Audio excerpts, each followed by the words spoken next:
Hey everyone, welcome to the Daily Five, the Power Five. Happy Tuesday. Today we're going to talk about walking with God and being spiritually sensitive to the voice of God. This is so important because we know that in a loud world where everybody's speaking and everybody wants you to listen to them, you could so easily miss that small, still voice. So I want to talk to you about allowing God to lead you and to guide you and not missing a move of heaven, and praying for spiritual ears to be able to receive what God is saying at any time. Because what happens is, if we're not careful, we begin to let our own understanding, we begin to follow our own ways instead of looking for God in everything, right? And that's what Moses did. I'm going to talk to you about Exodus 33. Moses was such a great leader. Yes, he had his shortcomings. He wasn't perfect by any means, but he had a heart for God and for instruction.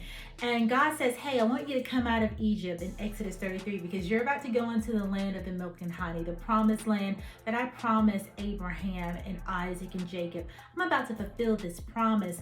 But I'm not going to go with you because this people, I might just destroy them on the way there because they are so obstinate, they're stiff-necked, they're rebellious. And Moses is like, yeah, I know, I've been leading them, I get it, right? But God, please don't leave me with them by myself because I will surely fail, right? So he's asking God to allow his presence to go with him and lead him and give him the wisdom and the understanding to be the leader that he needs to be to help these people, God's people, right? And he says, I'm not going without you, because y'all remember Moses has already had some, run-ins with these people, right? They begrudge him. They're like, who made you the leader? He goes up to the mountain, he comes back down, and they're having a party. They're making golden calves. And he's like, I've only been gone for however long it was, and you've already made a calf. But how many of you know that people do Jesus like that? When is he coming? Is he coming back? And they are all out here living their idolatrous life with no, I don't know, not keeping in mind that God is going to return, right? So it's so easy for us to look at the Israelites and like, they couldn't even, last for a few days, 40, 80 days before they begin building calves, right? But we can be that way too, even on waiting for the Messiah's return. So I just love how Moses was like, no. I'm not going to be able to do it. I need you to come with me. And of course, God agrees. And I say all of this because we need to be reminded that how much more do we need the presence of God? And what I love about Moses and God's relationship, God says, this is someone that I speak face to face with. And we know when he says face to face, he's not talking about literally, because no one has seen the face of God and lived and survived to tell it about it, right? But it is talking about an intimacy, a closeness, a relationship, that he considered Moses his friend.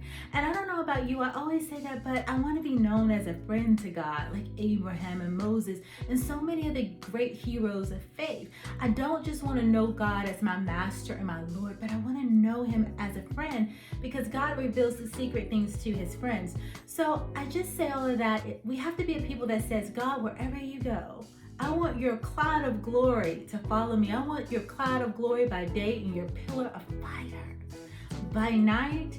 And so even in the smallest details of our life, we want to be sensitive to the voice of God so that he's able to direct us.